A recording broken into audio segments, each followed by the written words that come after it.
Oi galera, e aí? Vocês estão bem?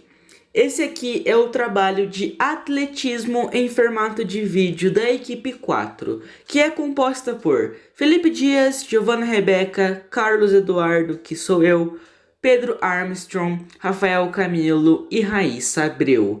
Nós decidimos fazer em vídeo porque não teríamos garantia de que todos nós fôssemos apresentar de forma tradicional aí pelo Teams. Por alguns aí que tem problema de câmera ou microfone, enfim. Nesse vídeo aqui todos irão falar. Para começar aqui então, vamos pelos aspectos históricos. O atletismo, ele surgiu como um esporte na Grécia Antiga, no ano em que a primeira Olimpíada da história foi realizada na cidade de Olímpia. Portanto, alguns registros apontam que há cerca de 5.000 anos atrás ele já era praticado no Egito e na China. O formato moderno do atletismo data do século XIX, na Inglaterra, e conta com as seguintes provas oficiais: corridas, marcha atlética, revezamentos, saltos, arremesso e lançamentos e combinada. Em cada uma dessas provas existe um total de 20 modalidades diferentes. Tais modalidades se diferenciam, por exemplo, pelo tamanho dos percursos e equipamentos utilizados. O atletismo é uma modalidade olímpica cuja responsabilidade está a cargo da Associação Internacional de Federações do Atletismo, que foi fundada em 1912 em Londres. No Brasil, a organização das competições está a cargo da Confederação Brasileira de Atletismo, a CBAT. O esporte ficou conhecido no Brasil no século XX. Em 1952, Ademar Ferreira da Silva conquistou a primeira medalha em ouro em salto triplo para o Brasil, o que aconteceu nos Jogos de Helsinki, na Finlândia. Agora sobre os elementos técnicos. É bom falar que as modalidades a seguir não são as únicas, mas podem ser consideradas as principais. O salto em distância é realizado após uma corrida de 40 metros. No salto triplo, somam-se as distâncias alcançadas em 3 saltos consecutivos. A corrida rasa é de velocidade e pode ser disputada com ou sem barreiras, com 100, 200 ou 400 metros de distância. Já a corrida de fundo é de resistência e abrange de 3.000 a 1.500 metros e exige um ótimo desempenho das funções respiratórias e circulatórias. Também temos o salto em altura, que consiste na passagem sobre uma trave. No salto com a vara, a passagem é feita com o auxílio de uma vara e a barra é apoiada sem suportes. Depois de ultrapassada a barra, o atleta cai em um colchão de espuma para amortecer a queda. Por fim, o arremesso de peso, que consiste na projeção de um aparelho com a ajuda de um impulso adequado. Bom, o atletismo possui várias modalidades, então decidimos citar as regras de 3 delas, que no caso seria a da corrida, o salto em distância e arremesso de peso. Escolhemos as corridas de 100, 200 e 400 metros rasos. Bom, as corridas de curta distância são as provas que definem os atletas mais rápidos. São praticadas em pistas ovais e podem ter de 100, 200 ou 400 metros rasos. Nessas disputas, os corredores são separados por raias de 1,22 metros e não podem interferir no espaço um do outro. Os atletas largam de blocos de partidas fixados no chão ao som de um sinal de partida.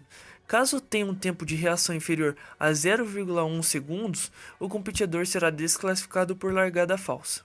O vencedor será aquele cujo torso cruzar primeiro a linha de chegada e pernas e braços são desconsiderados.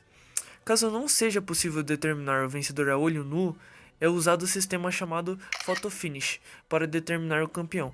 E por fim, se a prova for disputada com uma velocidade de vento favorável maior que 2 metros por segundo, os tempos registrados não são aceitos para a homologação de recordes. Podemos citar aqui os atletas Usain Bolt e a Florence Griffith.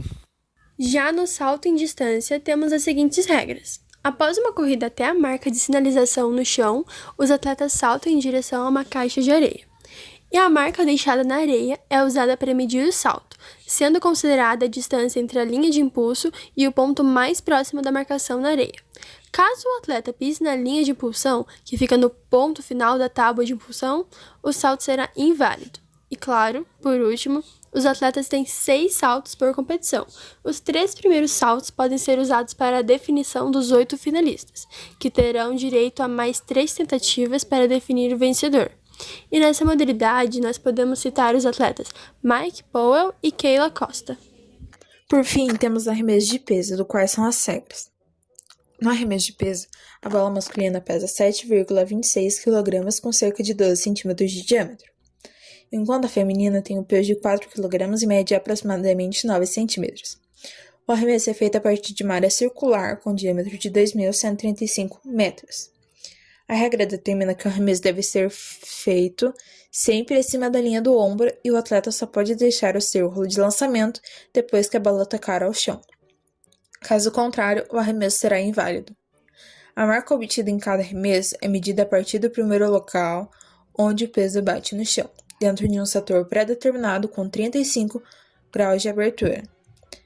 Em disputa com 8 competidores, cada atleta tem direito a 6 tentativas. Se houver mais do que 8 participantes, as 3 primeiras tentativas são usadas como classificação para oitavas de finais. E por último, na fase decisiva, serão mais 3 arremessos. Dos atletas, podemos citar Geisa Arcanjo e Darlan Romani. A respeito dos equipamentos básicos, temos que citar o cronômetro, pois é necessário para a prática do atletismo devido ao sistema de tempo, que serve para definir quem ganha ou quem perde uma competição. Também temos a pistola de largada, ela não é necessária para um atleta amador e mesmo assim é utilizada em competições com pontuação de ranking. Blocos de largada são outros equipamentos importantes para as provas, eles são ancorados no chão e servem como suporte para que os atletas consigam obter mais impulso para começar a corrida. A posição ideal é onde o atleta coloca os 2 pés no bloco e as 2 mãos no chão. Obstáculos ou barreiras também são importantes para a corrida. Eles são colocados em determinadas partes do percurso com o objetivo de fazer com que o atleta salte por cima dele e consiga continuar correndo. Por fim, temos o bastão de revezamento, que é obviamente para as corridas de revezamento. Nesse caso, é necessário ter um bastão para ser passado entre os atletas. Bastões utilizados em competições oficiais são de 10 cm de circunferência e revestidos de alumínio. O acabamento tem que ser amaciado e não deve pesar mais do que 500 gramas. Agora é bom nós diferenciarmos decátlo de heptatlo. Bom, os dois são um conjunto de provas que os atletas devem conseguir suportar e ter melhor performance para conquistar o tão sonhado pódio. O decátlo é destinado para homens e são no total um conjunto de 10 modalidades que envolve a corrida, salto em distância, salto em altura, salto com vara e lançamento de disco e dardo. Sobre os atletas de decátlo, podemos citar Kevin Mayer e Aston Enton. Já o heptatlo é semelhante, mas é um grupo de 7 provas no total que abrange corrida com barreira, corrida de 200 e 800 metros, salto em altura, salto em distância, lançamento de dardo e de peso. O preparo físico e psicológico desses atletas é enorme, o que faz com que muitas pessoas considerem essas modalidades como verdadeiros esportes de aventura. E sobre os atletas de heptatlo, podemos citar Vanessa Schaeffer e Janice Ennis. Então, pessoal, essa foi a nossa apresentação. Eu espero que vocês tenham entendido e que tenha ficado claro. Obrigado pela atenção e até a próxima.